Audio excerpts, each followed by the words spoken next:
ஒருமுகப்படுத்துதல், ஒருமுக மனதின் ஆற்றல், ஒன் பாயிண்ட் மைண்டட்னஸ் அப்படின்னு சொல்லுவோம். ஸோ எந்த ஒரு விஷயத்தையும் வந்து அப்துல் கலாம் ஐயா அவர்கள் வந்து ராக்கெட் சயின்டிஸ்ட். அவரும் வந்துட்டு ஒரு முகமான தன்னோட கனவான விண்வெளியும் ஏவுகணையும் ஆராய்ச்சியும்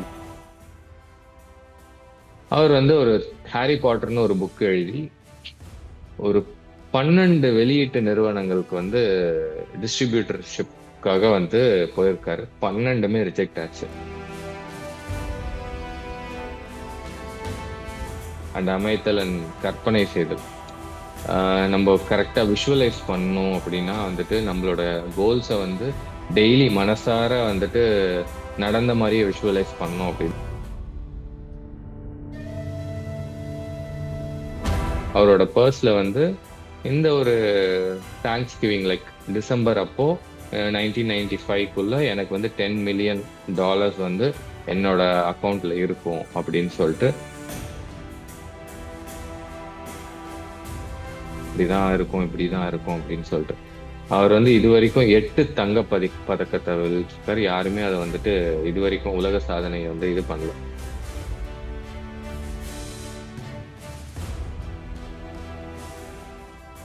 ஏதாவது ஒரு வேலைக்கு போறோம் அப்படின்னா முன்னாடி ஒரு நியூஸ் வந்திருக்கும், அந்த வேலைலாம் நடக்காதுப்பா, நிறைய பேர் வந்து திட்டுறாங்க, அங்க இருக்கிற வேலைங்க வந்து நமக்கு ஹெல்ப் பண்ண மாட்டேங்கிறாங்க அப்படின்னு சொல்லிட்டு அந்த ஒரு மைண்ட் செட்டே வச்சுட்டு நம்ம போகவே மாட்டோம். ஓகே, எப்படி இருந்தாலும் நடக்காது அந்த வேலை, ஏன் போகணும் அப்படின்னு சொல்லிட்டு. பட் நீங்க ஓப்பனா வச்சுக்கிட்டு உங்க மைண்டை வந்து அபண்டன்ஸ், நம்மளுக்காக அது நடக்கும் அப்படின்னு நினைச்சிட்டு ஒரு பாசிட்டிவ் இன்டென்ட்டோட போனீங்க அப்படின்னா அது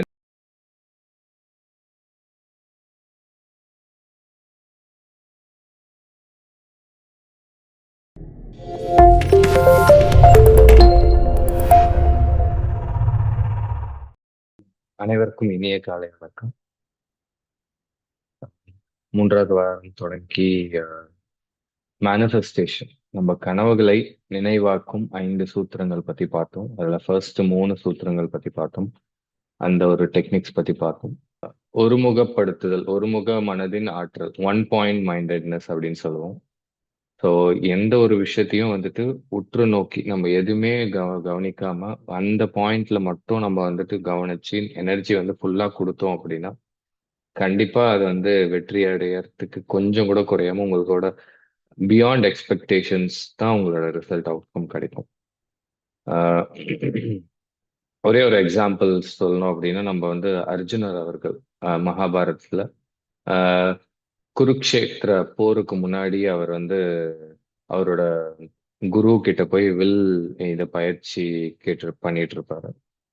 ஸோ ஒரு மரத்தில் பறை வச்சு, இந்த கதை நம்ம ஆல்ரெடி தெரியும், வச்சு அதன் கண் மட்டும் அடிக்க வேண்டும் அப்படின்னு சொல்லிட்டு ஒரு டெஸ்ட் கொடுத்துருப்பாரு. நிறைய சீடர்களும் நிறைய ஸ்டூடெண்ட்ஸும் இருப்பாங்க. பட் எல்லாருமே வந்துட்டு அவர் கேட்கும்போது உங்களுக்கு என்னெல்லாம் தெரியுது அப்படின்னு சொல்லிட்டு கேட்கும்போது எல்லாரும் வந்து என்ன சொல்லுவாங்களா, எனக்கு மரம், கிளை, பறவை எல்லாமே சொல்லியிருப்பாங்க. பட் ஆனா அர்ஜுனருக்கு மட்டும் எனக்கு வந்து பறவையின் கண் மட்டும்தான் தெரியுது, அதுல மட்டும்தான் லேசர் ஃபோக்கஸா இருந்துட்டு கரெக்டா அடிப்பார் அவரு. ஸோ அது அது ஒரு ஒரு ஏன்னா அந்த ஒரு கான்சென்ட்ரேஷன், அதுக்கு தான் அந்த அந்த ஃபிக்ஷன் ஸ்டோரியும் சொன்னது. ஸோ நீங்க கான்சென்ட்ரேஷன் வந்து ஒன் பாயிண்ட் மைண்டட்னஸ் இருந்தீங்க அப்படின்னா யாராலையும் உங்களை வந்து அசைக்க முடியாது. எந்த ஒரு இதுவும் ஆஹ், தேவையில்லாத சக்திகள், தேவையில்லாத ஆற்றல்கள் வந்து உங்களை வந்து டிஸ்டர்ப் பண்ணாலும் உங்களை வந்து ரொம்ப ஸ்ட்ராங் பர்சனா நீங்க வந்து உருவெடுத்து நீங்க அந்த ஃபோக்கஸ்லயே ஸ்ட்ராங்கா இருப்பீங்க.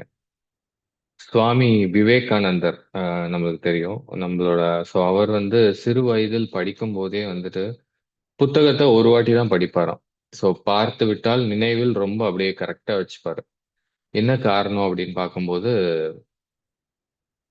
அவரது அந்த ஒன் பாயிண்ட் மைண்டட்னஸ், அதுலதான் கான்சென்ட்ரேஷன் ரொம்ப மனசார வந்துட்டு அந்த ஒன் பாயிண்டட் கான்சென்ட்ரேஷனோட அவர் வந்து ஒரு ஒரு அந்த ஒரு ஒரு பேஜையும் ஒரு ஒரு லைன்லயும் வந்துட்டு அதை புரிஞ்சுட்டு படிச்சுப்பார். ஸோ அவர் சொன்னார் வந்து concentration is the essence of all knowledge. எங்கு மனம் ஒருமுகமாக இருந்தோ அங்க வெற்றியும் அறிவும் வந்து சேரும். ஸோ வந்து நம்ம வந்து எப்படி வந்து நம்ம ஒன் பாயிண்ட் மைண்டட்னஸ் நீங்க வச்சுக்கிறீங்க அப்படின்னா தான் கரெக்டா இருக்கும். ஸோ நீங்க எதாவது மேனிஃபெஸ்ட் பண்ணணும், உங்களோட லைஃப்பை வந்து புதுசா பெருசா ஆக்கணும், எனக்கு தேவையானது எல்லாத்தையும் வேணும் அப்படின்னு சொல்லிட்டு பண்ணும்போது நீங்க இந்த ஒன் பாயிண்ட் மைண்டட்னஸ் அந்த ஒரு பாதையில வந்து கரெக்டா அதை மட்டும்தான் பாருங்க. நம்ம வந்து இப்படி போலாமா அப்படி போலாமா அப்படின்னு சொல்லிட்டு இருக்காம ஒரே ஒரு பாதையில வந்து இருக்கணும் அப்படின்னு சொல்லிட்டு தான். ரெண்டாவது வந்து இன்னொரு எக்ஸாம்பிளும் சொல்லலாம். அப்துல் கலாம் ஐயா அவர்கள் வந்து ராக்கெட் சயின்டிஸ்ட். அவரும் வந்துட்டு முகமான தன்னோட கனவான விண்வெளியும் ஏவுகணையும் ஆராய்ச்சியும் வந்து ஒரு ஒன் பாயிண்ட் மைண்டட்னஸோட ஃபோக்கஸோட கான்சென்ட்ரேஷனோட இதுதான் என்னோட இலக்கு, இதுதான் என்னோட பர்பஸ் ஆஃப் லைஃப் அப்படின்னு சொல்லிட்டு அதுலயே வந்து டிராவல் பண்ணி ஃபுல்லா கவனம், நிறைய சறுக்குகள் சின்ன வயசுல இருந்து இருக்கும், பட் ஸ்டில் அதுல வந்து அவர் வெற்றி பெற்றார். இன்னொரு எக்ஸாம்பிள் மகாபாரதத்துல ஏக்கலைவர் அவர்களும், அவரும் அதே மாதிரிதான். ஸோ அவரும் தினமும் பயிற்சி பண்ணி யாருக்குமே அவர் குரு இல்லை, அவரே வந்து பயிற்சி பண்ணி அவர் வந்து ஆஹ், ஒருமுகமனத்தோட அவர் வந்து வெற்றி பெற்றார் அவரோட ஸ்கில்ஸ்ல.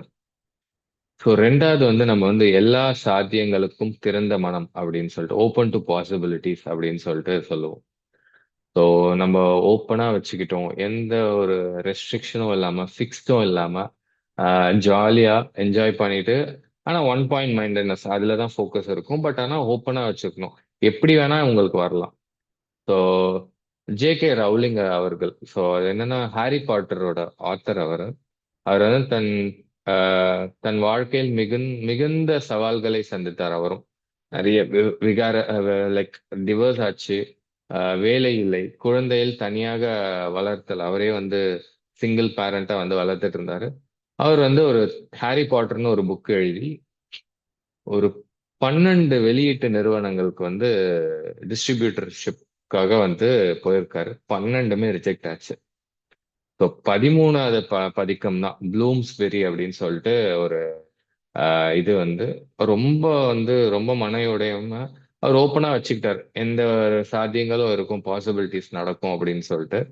ஸோ 13வது பதிப்பகம், ஸோ அந்த ஒரு டிஸ்ட்ரிபியூட்டர் அவங்க வந்து ப்ளூம்ஸ்பெரின்னு சொல்ற அவங்க வந்து அவங்களை ஏற்றுக்கொண்டு இப்போ உங்களுக்கு ஹாரி பாட்டர் வந்து ஒரு படமாவே வந்து எவ்வளோ ஹிட் ஆச்சு, எவ்வளோ புக்ஸ் வந்து ஆல்மோஸ்ட் வந்து 500 மில்லியன் புத்தகங்கள் வந்து விற்று தீர்த்தன.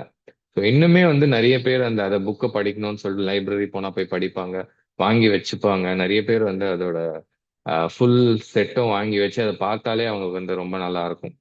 ஸோ அந்த மாதிரி இது சாத்தியமா அப்படின்னு சொல்லிட்டு இல்லாம ஓப்பனா வச்சுக்கிட்டதுனாலதான் வந்து இதே மாதிரிதான். அதே மாதிரி எடிசன் அவர்கள் லைட் பல்பை வந்து நம்மளுக்கு வந்து இந்நேரத்துக்கு வந்து ஃபுல்லா இருட்டே இருந்திருக்கும். லைட் வந்து 1000 முறைகள் முயற்சித்தார். ஸோ அவர் வந்து ஒரு ஒரு வாட்டியும் என்ன சொல்லுவாருன்னா, 1000 முறையும் வந்துட்டு எப்படி லைட் பல்ப் பண்ணக்கூடாது அப்படின்னு சொல்லிட்டு நான் தெரிஞ்சுக்கிட்டேன் அப்படின்னு சொல்லிட்டு ரொம்ப ஆப்டமிஸ்டிக்கா ஓப்பனா வந்து வச்சிருப்பாரு அவரோட திங்கிங்கும் சொல்லிட்டு. ஸோ 1001வது முறை அவர் திருப்பியும் ட்ரை பண்ணும்போது நம்மளுக்கு வந்து ஒரு ஒரு டிஸ்ட்ரப்டிவ் டெக்னாலஜின்னு சொல்ற அந்த ஒரு தவிர்க்க முடியாத ஒரு டெக்னாலஜி நம்மள்கிட்ட கொடுத்துருக்காரு, ஒரு ஒரு ஒரு கண்டுபிடிப்பு. அதுதான் லைட்.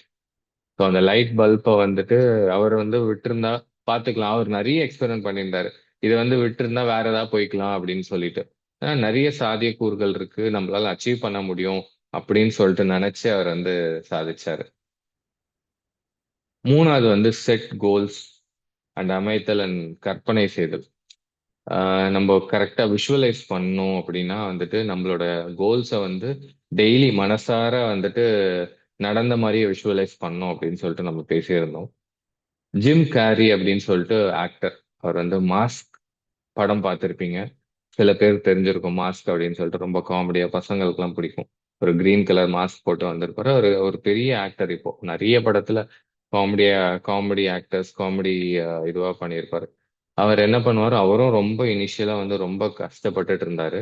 அவர் வந்து நிறைய போராட்டங்கள், அவர் வந்து அங்க நீங்க யூஎஸ்ல பாத்தீங்க அப்படின்னா ஹாலிவுட் அப்படின்னு சொல்லிட்டு ஒரு மலை பிரதேசத்துல எழுதி வச்சிருப்பாரு.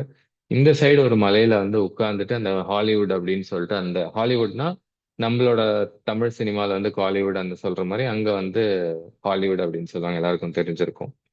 அங்க வந்து என்ன பண்ணியிருப்பாருன்னா, அந்த ஹாலிவுட் அப்படின்னு பார்த்துட்டு நைட்டோட நைட்டா அவரோட பர்ஸ்ல வந்து இந்த ஒரு தேங்க்ஸ் கிவிங் லைக் டிசம்பர் அப்போ 1995க்குள்ள எனக்கு வந்து $10 மில்லியன் வந்து என்னோட அக்கௌண்ட்ல இருக்கும் அப்படின்னு சொல்லிட்டு அதை வந்து ஒரு செக்காவே எழுதி அதெல்லாம் விஷுவலைஸ் பண்ணிட்டு அவரோட பர்ஸ்ல வச்சாரு. ஒரு 5-6 வருஷத்துக்கு முன்னாடியே, 90s 80sல ஒரு 7 வருஷத்துக்கு முன்னாடி. அதே மாதிரி ஒரு படம் நடிச்சாரு. அதே அந்த 1995லயே எப்பயோ வந்துட்டு டம் அண்ட் டம்மர் அப்படின்னு சொல்லிட்டு அதற்கான சம்பளம் வந்து 10 மில்லியன். கரெக்டா அந்த அவர் சொன்ன டைமுக்கு முன்னாடி, அந்த தேங்க்ஸ் கிவிங்க்கு முன்னாடி, டிசம்பருக்கு முன்னாடி கரெக்டா அவருக்கு வந்து அந்த சம்பளம் கிடைச்சு அவருக்கு செக் வந்தது. ஸோ இதுதான் வந்துட்டு நம்மளோட இந்த கோலும் விஷுவலைஸ்க்கான ஒரு அபரவிதமான மிராக்கிள் திங்ஸ். ஓகே, அபண்டன்ஸா நம்மளுக்கு கிடைக்கும். ஸோ எல்லா சாத்தியக்கூறுகளும் நடக்கும், எப்படி வேணா நடக்கும். பட் ஆனா நீங்க அதை நம்பணும், கண்டிப்பா நம்பணும் இது நடக்கும் அப்படின்னு சொல்லிட்டு. நீங்க நம்புனீங்க அப்படின்னா வந்துட்டு யூ கேன் அச்சீவ் இட். அதே மாதிரி மைக்கேல் ஃபெல்ப்ஸ் அவர்கள் வந்து ஒலிம்பிக் ஸ்விம்மர். வந்து அவரும் இதே மாதிரி தான். ஆம், ஒரு ஒரு வாட்டியும் வந்துட்டு ஆம்,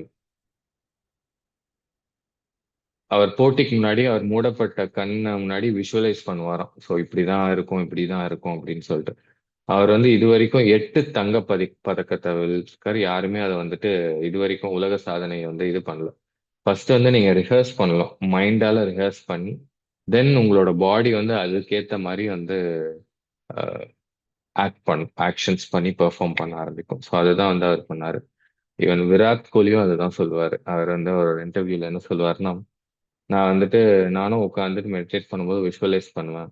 ஸ்ட்ராங்கஸ்ட் பவுலர் வந்து வரணும் எனக்கு, அவரும் சூப்பரா போடணும், அதை நான் சேலஞ்ச் பண்ணி ஸ்மாஷ் பண்ணணும் அப்படின்னு சொல்லி. டெஸ்ட் போட்டிலாம் ரொம்ப கடினம் விளையாடுறது. அதுவும் ஆஸ்திரேலியா, இங்கிலாந்துலாம் போய் விளையாடுறது அப்படின்னா வந்துட்டு ஆம், நம்மளுக்கே தெரியாத அளவுக்கு பவுன்ஸ் ஆகும், மூஞ்சில வந்து அடிபடும். அதை வந்து அவர் விஷுவலைஸ் பண்ணிட்டு நான் அந்த பெஸ்ட் பவுலரை வந்து நான் அடிப்பேன் அப்படின்னு சொல்லிட்டு அவர் வந்து விஷுவலைஸ் பண்ணியிருப்பார். ஸோ அந்த விஷுவலைசேஷன் தான் நம்மளும் தேவை.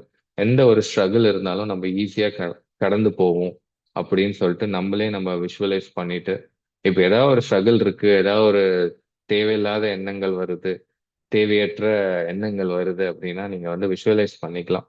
அதை வந்து ஈஸியா சால்வ் பண்ணிட்டு போவோம். எந்த ஒரு சாத்தியங்களும் நம்மளுக்கு வரும். ஸோ அதை அந்த பாதையை பிடிச்சிட்டு போனோம் அப்படின்னா அதை சால்வ் பண்ணிடலாம் அப்படின்னு சொல்லிட்டு நீங்க விஷுவலைஸ் பண்ணிட்டு லைஃப் வந்து ரொம்ப ஜாலியா இருக்கு, ரொம்ப ஹாப்பியா இருக்கும் அப்படின்னு சொல்லிட்டு நீங்க ஆம், காட்சிப்படுத்தலாம். கொஞ்சம் காட்சிப்படுத்துறது வந்து ரொம்ப அருமையான விஷயம். அந்த காட்சிப்படுத்தும் போதே நீங்க வந்து அந்த ஹார்ட் எலிவேஷன் மூலமா நீங்க காட்சிப்படுத்தும் போதும் உங்களுக்கு ஒரு அழகான ஒரு ஃபீலிங், அந்த எமோஷன்ஸ், உணர்வுகள் வர ஆரம்பிக்கும். அதுவே வந்துட்டு அந்த உணர்வுகள் தான் வந்துட்டு அந்த குவாண்டம் புலத்துக்கு போய் சேரும். நீங்க இன்ஜெக்ட் பண்ணுவீங்க. நான் நான் என்ன ப்ராக்டிஸ் பண்ணேன்னு உங்களுக்கு தெரியும். ஸோ நைட்டு தூங்குறதுக்கு முன்னாடி நான் வந்து ஒரு பெரிய டெக் லீடரா ஆயிடுவேன் அப்படின்னு சொல்லிட்டு நான் ப்ராக்டிஸ் பண்ணிட்டு இருப்பேன். அதே மாதிரி உணர்ச்சி பூர்வமா நம்பி அந்த உணர்வுகள் வந்து கொண்டு வருவேன். அந்த உணர்வுகள் சந்தோஷமான உணர்வுகளோடய அப்படியே தூங்கிடுவேன். ஸோ அதை வந்து ரொம்ப ப்ராக்டிஸ் பண்ணிட்டே இருந்தேன். 2 மாசத்துல வந்து இட் ஹேப்பன் டு மீ. அது எப்படி நடந்ததெல்லாம் தெரியாது. நான் ஓப்பனா வச்சுக்கிட்டேன். எப்படியா நான் வந்து அதுக்கு டைம்லாம் ஃபிக்ஸ் பண்ணல. பட் ஆனா யோசிச்சது வந்து நிறைய நேரம் எடுக்கிறதுக்கு வாய்ப்பு இருக்கு. ஏன்னா உடனே பெரிய ஆளா ஆகணும் அப்படின்னு சொல்லிட்டுலாம் பெருசா. பட் ஆனா ஒரு பெரிய ப்ராஜெக்ட் வந்தது. என்ன சிஇஓ வந்து கூப்பிட்டு இதை நீயே எடுத்துக்கோ அப்படின்னு சொல்லிட்டு உன்னை 1 இல்ல 2 இல்ல 3 ப்ரொமோஷன் அந்த மாதிரி கொடுத்தாரு எனக்கு. So anything is possible. எல்லா சாத்தியங்களும் உங்களால அடைய முடியும். உங்களுக்கு எனிதிங், இதை வந்து ரெஸ்ட்ரிக்ட் பண்ணிக்காதீங்க. இப்படிதான் அப்படின்னு சொல்லிட்டு பழைய காலத்துல வந்து சொல்லி வச்சிருப்பாங்க. இந்த மாதிரி நீ ஆக்ட் பண்ணனா இந்த மாதிரி ஒரு விஷயத்துக்கு பண்ண. ஃபார் எக்ஸாம்பிள், ஏதாவது ஒரு வேலைக்கு போறோம் அப்படின்னா முன்னாடி ஒரு நியூஸ் வந்திருக்கும், அந்த வேலைலாம் நடக்காதுப்பா, நிறைய பேர் வந்து திட்டுறாங்க, அங்க இருக்கிற வேலைங்க வந்து நம்மளுக்கு ஹெல்ப் பண்ண மாட்டேங்கிறாங்க அப்படின்னு சொல்லிட்டு அந்த ஒரு மைண்ட் செட்டே வச்சுட்டு நம்ம போகவே மாட்டோம். ஓகே, எப்படி இருந்தாலும் நடக்காது அந்த வேலை, ஏன் போகணும் அப்படின்னு சொல்லிட்டு. பட் நீங்க ஓப்பனா வச்சுக்கிட்டு உங்க மைண்டை வந்து அபண்டன்ஸ், நம்மளுக்காக அது நடக்கும் அப்படின்னு நினைச்சிட்டு ஒரு பாசிட்டிவ் இன்டென்ட்டோட போனீங்க அப்படின்னா அது நடக்கலைன்னா கூட சம்திங் வில் ஓப்பன் அப். யாரையாவது நீங்க மீட் பண்ணுவீங்க, அவங்க மூலமா அது நடக்கிறதுக்கு வாய்ப்பு இருக்கும். ஸோ நீங்க அந்த மாதிரி ஒரு பாசிட்டிவ் இன்டென்ட்டோட இது நடக்கும் அப்படின்னு நினைச்சிட்டு நீங்க போனீங்க அப்படின்னா வந்துட்டு கண்டிப்பா நடந்தே ஆகும். அது யாராலையும் ஸ்டாப் பண்ண முடியாது. ஃபுல் பிலீஃபோட போனீங்க அப்படின்னா.